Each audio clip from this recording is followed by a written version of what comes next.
the rest of the game. Yep. Well, let's see if TSM change very much up. For the time being, they're still going to invest that ban onto the cannon. They do not want to give it to Stark or even Slay, given that you can mix and match between the two roles. And speaking of Slay, let's talk real quick about bottom lane Ziggs that's won 2 games in a row now, because this is a very unusual pick that was very popular back at the start of Spring Split. And TSM is saying, you know what?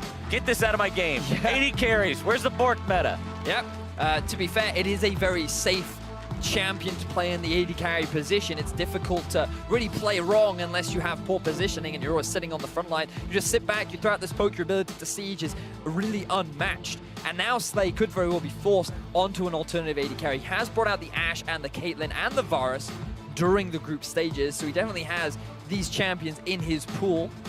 But the question is, which direction do they want to take? Conventionally, he has been more of that utility AD carry for the side of GIGABYTE Marines. LeBlanc, a ban Wow. TSM has banned during the second phase the past couple of games. Going to go ahead and add that to their first phase ban roster this time around. One more ban from the Marines. TSM actually not targeting the jungle at all. No, they're not. Now, I would expect the Graves to come out from the GIGABYTE Marines, unless, I mean, they did, the GIGABYTE Marines did bring out the Kha'Zix into Svenskaren's Graves in Game 1, so perhaps they actually just want to take the Nautilus off the board. Oh no, the Lulu, okay, that actually makes a lot of sense. So now I wonder if TSM actually maybe go for a first pick Gragas here. Now, it has been a big consistent pick for Stark, but instead they're saying, you know what, we have more priority on getting ourselves a strong bottom lane. Yep, but Karma locked in first and foremost, and they did it fast, too. They were not hesitating locking in that pick. Getting that one for themselves. Remember, the Biofrost has been drawing a lot of attention in the second half of the ban phase from the GIGABYTE Marines as well, so getting that support in there is going to force them to change that strategy up a little bit. Now, I wonder if you go for a Graves and either a Gragas, or you lock yourself in the Ashe. Because bear in mind, this is more of a comfort pick for Slay. It does provide an engage tool, and it is a pretty safe AD carry for Slay.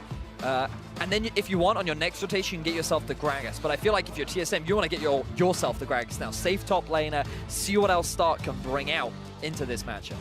He's not actually got pre-existing information, by the way. He's just making these predictions as they happen.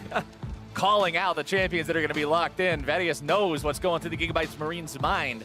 And what they want to have going through their minds is how good that 3-0 will feel if they can lock that in here. But Graves and Ashe, the first couple of picks of their draft. TSM, now thinking about that Gragas that you mentioned earlier. But nope, instead they decide to lock in the Lee beforehand. They want to put Sven on this again, even though his performance on it was not phenomenal in game number 2. They still say, look, this is one of his staple champions. This is one he's known for. This is one that he can get us back into this series with. Yeah, and I think that he has the ability to do it. For every down that Svenskaren has, he also has an up, right? Like, this guy definitely has the ability to turn the game around or in favor of Team SoloMid. So they will net themselves the Gragas up in the top lane as well. Pretty safe now. If you're the GIGABYTE Marines, I think you should actually go for the Fizz right now. You have the ability to flex it both mid and top as they have done in the past, and you're actually guaranteeing yourself a pretty potent top laner too, right? It's a really good matchup into the Gragas as well. And I think that Stark is an individual who can bust it out and can play it pretty effectively. Well, TSM has now taken away 2 of the picks. Oh my goodness. Okay. Now this was a support that was brought out during group stages from Archie. He played the cannon with the Sona before. So it is a very squishy champion. It is something you have to be very mindful of. However, it's great into champions like Karma who are very poke heavy. She's not quite the same as Nami, who's very much disengage orientated. She follows the style of the GIGABYTE Marines, who want to fight and they want to do it in a big 5v5 scenario. Well, that's definitely going to be an interesting pick to see. One thing I was going to mention was how TSM has taken away 2 of GIGABYTE Marines' picks in the previous 2 matches. The Marines were running Karma and Gragas in both of those games, and now TSM is going to be using those. Kha'Zix also one of those champions that was showing up in both games so far, but the Marines have opted for the Graves instead this time. Remember that in game number 2 it was banned. Game number 1 it was picked up first by TSM and Svenskaren. Now into the second part of the bans, Varus will be removed by the Marines, and TSM decides to take Rumble off the table, keep it away from Stark. So I expect, I was just about to say a second AD carry ban to come out, except I was more expecting the Caitlyn rather than the Lucian. But we do know that Turtle is the sort of player that can play both the aggressive along with the utility style of ADs. Now I think that he is hedging a little bit more towards that Caitlyn pick. Will be delayed a little bit in terms of spike, but we'll still have a very strong laning phase. And we also see the Fizz ban there. We talked about how it has the ability to go into both the Gragas and also the mid lane. But I feel like the GIGABYTE Marines are guaranteed to save their mid lane pick for last. So if you're top, in terms of safe picks, I'm just trying to consider what you could go for. I mean, Camille was recently nerfed, but you could still theoretically pick it into this matchup. Starkey could also go for something like a Renekton as well. Does fall under his champion pool, and it would give him that pushing ability up in the top half of the map. How do you keep doing it?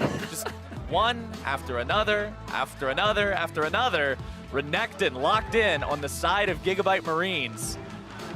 We talked about this team in general and the research that we did into them going into the start of MSI play-ins. We talked especially about how Renekton Elise is one of the favorite combos for Stark and Levi. Just get in there, be aggressive in the top part of the map, right? Do crazy stuff with that lockdown, that early power, as TSM decides that their comp is going to feature Ezreal and Syndra as the carries. Now, I don't think Optimus should go for Zed here. It's so much harder to kill the AD carry when you're going up against a composition like that. I feel like you would go for something a little bit more utility-based, it seems. Now, he did bring out Zilean on day one of the plans. This goes against the typical playstyle that he is used to, but it puts more of the emphasis on the rest of his team. Optimus is confident after the performance, especially, how can you not be confident in Levi, right? He is playing the Graves, he is playing the carry, and the ability to siege and their ability to poke is so strong with the GIGABYTE Marine. So this is a composition that they are very comfortable with, whereas TSM, they've built more of a poking pick style of composition, which takes a while to scale. So I want to see more slow, gradual play from the TSM squad, and I don't want to see them fall prey into these little skirmishes that GIGABYTE Marines are so effective at forcing. Problem is, with the pick composition, it's hard to pick people when they're instantly brought right back to life. That's true, very true. So the Zilean ultimate could be very effective at shutting down the main mission of TSM in this game, but they're going to have to make sure they find a way to work around that if they want to keep themselves afloat in this series. One more win for GIGABYTE Marines will take them into qualification for the main MSI event, send TSM to the last chance match on Saturday, in what would be one of the biggest upsets that we have seen in a while. But it's so close to being a reality for the GIGABYTE Marines, the representative from the GPL. Surprised everyone in week number 1 by going 5-1 in their group, and some people would argue that it probably would have been a 6-0 if the last game would have mattered, but they had the spot already locked in, so still the best record in their group. Now having a great out-the-gate sprint against TSM in these first couple of matches, seeing if they can lock it in with that 3-0. And it's fascinating because the GPL as a region, they did well at All-Stars. They've been gradually doing better and better every year. Their level has been improving. And now we've gotten to a point where Optimus, Levi, Archie, these are some old names in the League of Legends scene. These guys have been around for a while. And now they're really demonstrating to the world they have what it takes against some of the best regions in the world. Like North America has always been considered a strong region internationally. And now we're getting to see the GIGABYTE Marines bring it to them, 2-0. Slay and Wild Turtle just kind of going to pass by. Nope, not anymore. One shot fired off as Turtle walks away, just taking that one, doesn't really care too much about it. No level 1 invade coming out from either side. That's a difference that we've seen between this game and the previous 2. Remember that the past couple of matches, TSM has tried to move into GIGABYTE Marine territory at level 1, either through the Raptor camp or through the bottom lane Tri-Brush. Both times it failed for them. This time around, they're saying, you know what? We tried to invade 2 games. We lost 2 games. Let's cool out. Maybe the invade plan isn't a good plan. Trial and error, you know? Maybe that don't work. Well, the GIGABYTE Marines will start off Levi at his Raptor camp, clearing out those tiny ones, get level 2 fast enough to have that much more potency against the big one. Scarin starting his own Raptors, but Lee Sin is not the best Raptor taking champion without a decent leash. He goes pretty low doing this. Normally you start with the W because it just gives you a bit of extra defense, and the utility that you get along with the heal is actually pretty effective. I think it's about a 6-second cooldown on W, so it's actually it's the better option when going up against the Raptors, and you kind of need the pull from your mid laner. So it's not too bad for Bjergsen. He still won't lose that much in terms of the shove because Optimus, I mean, he's playing Zilean, right? Like the bombs, pretty high cooldown early on. Right. But my eyes are also on the bottom lane. Like, what can we expect from Walton and Biofrost into a matchup that you don't commonly see from the Sona? Pretty low in terms of mobility, but actually they get the level 2. Archie in some trouble here. Turtle needs one more Mystic shot to do it, but will not find that. Slay having to use the heal to keep his support alive. Now, this is much more calculated aggression from the bottom lane of TSM. They realize that they hit that level 2 spike and they want to try and take advantage of it. Sona's trading power isn't the best when your opponents have a lane advantage. So for the time being, they're just going to be on the back foot, focus on sustaining, dealing with the poke coming out from Karma. And they largely will deal or lose out on the push simply because of how great Karma is during these early levels. Looks like it's time for Levi to work his way into the enemy jungle, Vedius. 3 minutes into the game. It's about that time. Oh, here we go. The gank from behind. Turtle and Biofrost have summoner spells up and ready to go. Turtle goes ahead, drops that ward back there just to make sure. Svenskeren clearing out the top part of his own jungle. Levi deciding it's time to show himself. Biofrost and Turtle recognize what's coming. Levi slides in, eats a lot of damage though, having to flash away. Turtle with first blood!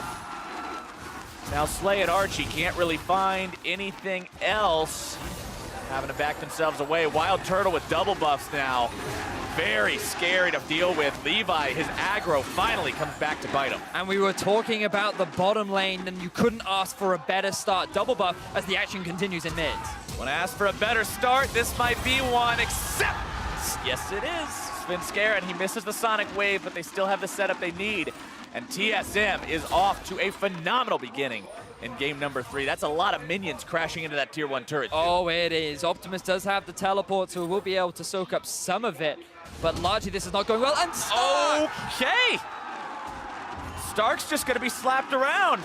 He got to play this role the past couple of games. Now Haunter's on the champion.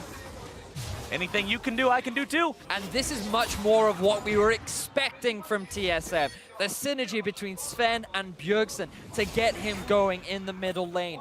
Haunter demonstrating his proficiency up in the top lane. And this is not typically what you would expect from the Renekton, but he's playing into the minions. He actually uses the Fury in his Slice and Dice. He no longer has the heal on his Q because it's on cooldown. And that's what results in him losing out on the 1v1, so just poor management of his passive right there. But also in the bottom lane, the fact that Levi comes in from the flank, you expect him. Oh, now we see a gank in mid. Okay, Bjergsen, no flash available, does have cleanse if that could get him out of some trouble. Getting himself away, Svenskeren jumping in, just trying to protect him a little bit better. Bjerg low, but still okay. Svenskeren gonna go ahead, decide to get back to base. And for the first time, Vedius, the GIGABYTE Marines early game rotation machine seems to be not working. Certainly seems like it. They try to make things happen, and TSM respond in a way in which allows them to be the ones to gain the advantage. Really nice subtle sidestep from Bjergsen there as well to dodge the stuns coming out from Optimus, realizing that if he walks into it, that's going to be his life gone. And again, the pressure continues in the top lane. Oh! Haunter has had enough. He heard us talking about him, and he was like, oh, you guys want to say something? This is a different TSM, Vedius. It's like TSM was just sort of goofing around the past couple of games, and now they're saying, all right, we're gonna lose if we lose this game. Everybody play serious now. And they are just having an awesome early game. Oh, they are, and this is gonna mean so much for the 1v1 matchup too. The fact that Haunter's gotten himself 2 solo kills means that Renekton now effectively has no value in this laning phase. He can't push anymore. The fact that Haunter's going to be able to get early armor means that he can't even trade against him anymore. Haunter's value in team fights is so much larger simply due to the utility that he brings. Stark is really going to struggle to find an impact, largely just because he's losing out on this 1v1. I mean, you talk about Renekton, you talk about a champion who generally the discussion about him is, yeah, he's strong in lane, but he falls off later on. When you die 1v1 to your opponent twice in lane, you're sort of removing the strength of your champion. Oh, for sure. And now look at the CS discrepancies as well. A solid 20 lead on every single member of Team SoloMid. This is so much more of what we expected from the North American squad. Taking those picks that the GIGABYTE Marines used last game seems to be working out pretty well for them. Taking the Gragas away from Stark, taking the Karma away from Archie. Bjergsen now back on the Syndra too. Optimus just bombing the wave, trying to keep Bjergsen zoned away, and maintain control as much as he can. Bjerg doesn't really care too much about that either. And it also ties into the investment from Levi, right? Because normally you expect him to be ganking either the top lane or the middle lane. And when you have a Renekton who ends up getting pushed in, perhaps Levi should have invested more of his resources towards the top half of the map. Perhaps he should have looked to try and snowball this Renekton up against Haunter, which works for them very nicely in game 1. But now he invested a gank down in the bottom lane. It ends up going horribly wrong for him. Wildturtle and Biofrost already had the stronger push, and now they're going to be winning out on the trade, along with Svenskeren looking for a dive down bot. Svenskeren wants to make this one happen, gets the kick onto Slay, who is just going to be destroyed. Wild Turtle grabbing the kill on that one, going up to 2-0 as TSM will take turret first blood 8 minutes in. Very clean map movements from Team SoloMid. They push out the middle lane with Syndra. They make a map movement through the river, knowing that they have full vision control around the bottom half of the Gigabyte Marines jungle. And then they easily set up the dive. And Slay and Archie, they know the play is happening, but they're still level 5 and level 4. Wild Turtle is level 7. The fact that TSM have just naturally a massive experience advantage, and it continues up in the top lane. Meanwhile, top lane, I don't even know what to say about that one. Haunter with his 3rd solo kill! The man is running wild! True Shot Barrage fired off, not gonna find its way onto Optimus, predicting him to maybe back up in that brush, but he won't be. 5,000 gold lead onto TSM right now. Svenskeren taking down the Elemental Drake. The first Elemental Drake of this series that will go the way of TSM, Vedius. Oh boy. That was close. I mean, it's tough to know what the right TSM are just playing immaculately right now. They are really putting the hurt onto the Gigabyte Marines. We just saw such great early play on all 3 lanes. The dive in mid, the turnaround in bot, the solo kills up top lane. And those solo kills, that's the Haunter that people were exactly. expecting to see coming into this game. That's the guy who, remember, in NALCS this split, we had a lot more Korean talent coming into the top lane. There were a lot of questions about whether the current NALCS top laners from 2016 would be able to stand up against them. And Haunter just rose to the occasion, still being one of the best, if not the best top laner in the NALCS. And then to come into this series in the first 2 games and just have subpar performances that he didn't accomplish a lot on, this is his redemption. Yep. And if you're the Gigabyte Marines, that now you have to try and figure out how to play from a 5K gold deficit against a team that knows extremely well how to snowball their advantages. Know that they've kept their bottom lane in the bottom half of the map, but I expect to see Biofrost start roaming around along with Svenskeren and maybe even Bjergsen too, to invest deeper vision so they can start taking these other tier 1 towers and extend their control over the game. And playing from that kind of a deficit is always hard, but it's especially difficult when you have a team like Gigabyte Marines whose experience doesn't lend them towards that situation ever. This is a very dominant team in the GPL. They're never sitting at a 5,000 gold deficit early on. This is not something that normally happens. So, but also getting 2-0'd by the Gigabyte Marines is also not what normally happens to teams from mid, right? So the fact that they've been able to bounce back in such a... Oh, even stealing the damn wolf. You will have nothing, Gigabyte Marines. And you will like it. Gigabyte Marines trying to hold their own jungle, but as soon as Haunter steps up, they got to step back. And Gragas very, very scary right now. Optimus and Slay trying to get their fancy feet on, dodge away from some skill shots. Turtle going to be in some trouble and deleted just a little bit too far forward. Wouldn't be a TSM game if Wild Turtle didn't get caught. If Wild Turtle didn't get caught at least once, I don't know what we'd be watching, but that's a catch that's going to buy Gigabyte a little bit of time maybe, or the TSM push might just take this down regardless. TSM feel that they have the level advantage, they have the gold advantage, and they're going to go for time. Very nice combo from Haunter. Resilient save going to be big though as Haunter gets chain CC'd and can't do anything about it. Nice turnaround from Gigabyte Marines. So this time round, Gigabyte Marines are able to punish the dive from Team SoloMid. They feel confident enough to try and set up onto the tower that they can even go for the dive. They feel like, hey, you know, we've got such a big gold advantage. There's no reason why, at the very least, we can't burn that Zillion ultimate. They are not expecting the return from the Gigabyte Marines. Good flash there from Slay. Slay is staying alive. Archie barely surviving, even after exhausting the Syndra. You talked about the squishiness of the Sona when they locked it in, Vedius, and the champion's very easy to kill if you aren't watching. Svenskeren trying to get in there, but the minion eats the Sonic Wave instead. This will be another tower going in favor of TSM. Good control overall. The fact that they've now taken all the outer objectives, likely going to be waiting for the next Infernal Drake to spawn so they can pick that one up for themselves and then start working their way onto these tier 2s. The tier 2s become a little bit harder because you have to utilize more map movements, so you gain control of the jungle and then you rotate between either top and mid or mid and bot while you keep Haunter off onto a side lane. But given the way that they're playing and the way that they traditionally play during the regular season when they have a lead, you would expect TSM to start very efficiently closing out this game. And one thing to still keep in mind along with that is Stark is mostly still a non-factor. Yep. He's a level down, almost 2 levels down. Haunter will take level 11 right now. He's got 40 less farm, and he's 0-3-0. This is effectively a 4v5 for the time being for the Gigabyte Marines. And it's funny how at the very start during Champions Select, we talked about how Optimus will move away from these carries and shift onto more of a utility mid laner to play around his team.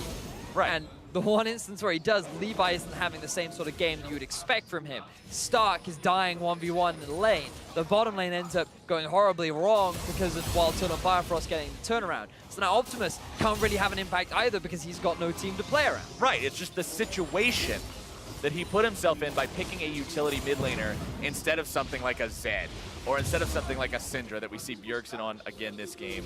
0-0-1 for him. Morello Namicon and Sorcerer's Shoes. He's got the cooldown reduction and the mana he needs to just keep on spamming. And a blue buff always makes that job easier to go with it. 50 seconds till Infernal Drake spawns, and you can bet TSM's going to be locking that one down. Only 14.5 minutes into the game, and TSM have a 5,500 gold lead. Just unbelievable how swiftly they dismantled the Gigabyte Marines. And I think a lot of it came down to the way the draft was done, taking away some of those big picks that Gigabyte Marines were using to be so effective. TSM properly denied them. They were able to make the adjustments they needed, and we talked about that going into this. Adjusting in a best of 5 is actually a huge part of it. It can it can mean the difference between winning and losing sometimes. Oh, it certainly can. I do feel that we're going to see a lot more value on this Gragas pick coming into the rest of the game, should TSM be able to close this one out. I mean, in terms of expectations, you would imagine that a team with this kind of a gold lead at this point of the game... We can't even talk about expectations. Yeah. That's the problem. Just because of the way games 1 and 2 played out, but Infernal Drake will drop to TSM. That's two Elemental Drakes, to 0 for these guys.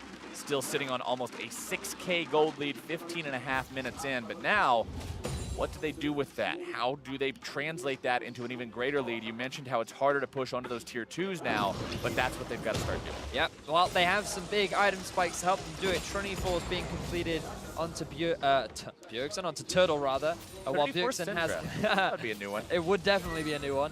Instead, he's going to stick to the stand and Morello Nomicon. Given that they have pretty significant item advantages over their lane counterparts, mean that TSM have, I suppose, 2 options. They could just group mid and siege and go for a risky dive, but always you have to respect the idea that Optimus can just revive someone. So even if you pick someone underneath the turret, that could actually end up going horribly wrong for you like it did earlier on for Haunter. So instead, the better way is to just start moving into the enemy jungle and just get that deep vision down. You want to make sure that you have full control over what Gigabyte Marines are trying to do in their own half of the map, and then you either look for a pick, or instead you just constantly rotate between 2 lanes and just gradually siege down onto these turrets. And I like what we're seeing from Svenskeren in this game too, because he's not doing that, I've got to make a play, I got to get in, let's just go right now type of stuff that we saw in game number 2. He's playing it more slowly. It's like they said, hey, look, we're going to win this game, but we got to make sure we're smart about it instead of just trying to make it happen right now, right here, all the time, go, go, go, 110%. 1-0-1 on the Lee Sin. Best performance yet. Bjergsen, though, caught out, bursted down, no way out of there. Kill credit goes over to Levi. That's his first one of the game. So Gigabyte Marines, they actually find themselves a pick onto Bjergsen, who was really overextending himself in the top or through the middle lane. He thought that he could get himself a pick onto Archie. He saw how much damage he did earlier on, and perhaps the bloodlust clouded his eyes. This will give a little bit more freedom to the GIGABYTE Marines now. They can buy a little bit more time, given that the powerful mid laner of TSM is now taken off the map. Hauntzer picking himself up a Rift Herald, a seldom taken buff. Usually that thing only goes down when you're so far ahead that you just are looking for something to do. And that's kind of where Hauntzer is. I mean, with the lead that he currently has over his lane opponent, it's only going to be scarier as Optimus uses the ulti on himself, and Turtle knows to let that expire before finding the last auto attack to take him down. I like the patience there from Turtle. He knew that Optimus wasn't getting out. Talking about overextended mid laners, that was exactly the same there for Optimus. He had no control over the river. Ends up getting collapsed upon as a result. But now Bjergsen has respawned, and one of your main wave clearers in the Zillion has now been taken off the map. So that small amount of time that you were trying to buy for yourself has now disappeared. And TSM will return to their siege. Meanwhile, Hauntzer just keeps on pushing in the top lane, maintaining that 40 CS advantage. TSM looking to see if they can set something up with Svenskeren over this wall. A ward will spot him out, so Slay and Archie are very aware of exactly what these guys are planning. Levi getting himself away from Hauntzer, who uses the explosive cast to buy himself some time, flashes over the wall, and he'll be out of there. He buys enough time, distracts enough members of GIGABYTE Marines for the rest of TSM to take down the tier 2. It's just desperation plays now from the GIGABYTE Marines. Teleport and 3 men were invested into trying to kill Hauntzer, and he walks away scot-free without even taking that much damage. Now the arrow lands on a Bjerg. Oh, Bjergsen again going to be locked down, but Optimus is out of there. Cannot even chrono break himself. Nice catch from TSM along with another tier 2. The turnaround from TSM as GIGABYTE Marines try to make a play happen was so clean. The GIGABYTE, they just got completely zoned away from that engagement, and it allowed TSM to pick themselves up another tier 2 tower. Full control. This is the TSM that the fans and the viewers were all predicting to come into this series. Absolutely is. This is what a lot of people wanted to see from game number 1. It was just kind of, where are they? What are they doing? Where has this TSM been for the first couple of games? But it seems like they finally found their mojo. They finally found how they're going to be able to win this, and they show no signs of stopping. There have been a couple of picks onto Wild Turtle, onto Bjergsen, that have paid off for the GIGABYTE Marines and have allowed them to stabilize a little bit. But look at Levi, 1, 1, and 2 on the Graves. Now, I'm not saying that's a bad score, but on a team where you're the catalyst for everybody making moves happen, where you're the guy who always gets everything going, if that's all the further you are 20 minutes into the match, who else is going to make those plays? And it's fascinating how in game 1, GIGABYTE Marines were able to snowball a game after one small mistake from TSM. And now here in game 3, we see exactly the same situation except in reverse, where TSM, they were able to find a small window with which they look to punish, but then also you have to give props because Hauntzer made his own advantages in the top lane. That was no gank.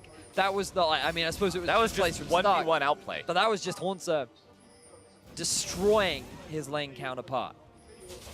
Hauntzer doing Hauntzer things. Levi also, that mistake at the level 3 gank bottom side, just, that was essentially gifting double buffs and a kill over to your opponents. It's not like Svenskeren was there and turned it around. Yeah. Levi just made the wrong play. He did. He was not expecting the burst from Bifrost, that's for sure. And now the Baron is up. You can see how much vision is invested from TSM into around the red buff area of GIGABYTE Marines. This could be Stark dying once more. Uh-oh, Stark. He has to pop the ulti just to try to stay alive. And flash. And he's still dead. Oh! Brutal. Oh, it's gotta hurt. 4-1 and 1 on Hauntzer's Gragas. Sunfire Cape plus Iceborne Gauntlet. Stark can't even hurt the dude. And now it's a 5v4. They're gonna push onto the inhibitor turret itself here in the bottom lane. If they can take that inhibitor down, that's the most important one for going for Baron. Remember, pressure on the opposite side of the map makes it very hard to contest that, especially this early on into the game. Still 10 seconds or so before Stark makes his way back into the game, and TSM is not going to risk it. Instead, they just allowed Turtle to take the T2 top and back themselves away. Very patient play from TSM, taking their time. It would be so difficult for them to lose this game, so there's no need for them to do anything crazy, right? Like, why give your opponents windows with which they can come back? Instead, just take it calm, be cool, Your 1% loss opportunity is doing something stupid in the enemy base, so Exactly. why not do something smart and not allow yourself to do that? Exactly. So Baron is another option for them. They can just continue with what they're doing. They know that Haunter will win this 1v1. I think after the 4th time, you'd be pretty confident that Haunter could win it. Pretty convincing argument at this point, I'd say. Haunter 4-1-1, 0-4-0 for Stark. Even though there's 3 kills on the Marines, he's not been a part of anything so far. 70 CS now, too, separating these 2 top laners. The Flame Horizon is a-coming, but the game might end before we even get there. Yeah, it actually might. We're coming real close to this one potentially being over. If TSM can lock away this victory, they're over 10,000 gold up just 23 minutes in. Bottom lane inhibitor exposed. Vision in the upper river around Baron. 2-shot barrage fired through. Not going to steal the red buff away like he did the Wolf earlier. Good attempt. No, it was just mostly for scouting purposes anyway. If I'm nitpicking, I feel like Sven at this point should be moving more with Biofrost to start getting vision around the entrances to the jungle of Gigabyte Marines rather than doing his croaks, but it is naturally nitpicking. Meanwhile, Haunter is pretty overextended in the bottom lane, but he's level 15 at 23.5 minutes into the game, so I think he's okay. And the pressure will just continue. A lot of focus is being spent around this Baron, and TSM have to be very careful about how they play this, because we've seen the smite wars between Levi and Svenskeren, and I do feel like that Levi is currently winning in the head-to-head. Yeah, you don't want to take the 50-50 here. That's another one of those throw conditions we were talking about, just opening a window for your opponents to maybe come back into the game. TSM would much rather just zone them away, find some kind of a kill, make it a sure thing. Turtle very strong, 4-1-0 on him. QSS to get out of any CC-based troubles, working on that Blade of the Ruined King to go with his Mana Moon and for his Trinity Force. But now with control wards here in the pit, it's time for TSM to start up Baron. Full vision over the Gigabyte Marines jungle. The Hawk Shot will be used to spot out the Baron, but I don't even think there's much that the Gigabyte Marines can do about it, because they're going to have to face check Haunter. Svenskeren and Turtle are essentially just dueling this. Levi wants to get in over the wall, but instead he's just going to be killed. He will come back through that chrono shift, but not in time to get in there as Svenskeren secures Baron. Haunter goes over the wall, and he is just going to 1v2 these guys all day long. Grabbing the kill onto that Gigabyte Marines graves, and now looking to make it the Zillion 2. Svenskeren comes in, grabs himself the kill. And that's 2 plus Baron for nothing going the way of TSM. Very easy Baron takes. Stark, he's just trying to get the scraps. Gigabyte Marines, they're not even going to go bother back to base. They know that the game is done. They know that there's nothing that they can do. Levi tries to get the steal, but then Haunter, he's just too strong. He's so strong in this game right now. And that's going to be pretty much all she wrote. They take down the top lane inhibitor turret, take down the top lane inhibitor. Mantra Inspire is going to keep this team as strong as humanly possible. Levi now back alive. Stark going to be juggling around. Svenskeren able to go in, find the kick backwards onto Slay, who's going to escape for now. Turret destroyed though. Wild Turtle pouring some damage back into the fight. The Nexus now down below half. Slay going to be dropping next. And ladies and gentlemen, we are heading to Game 4.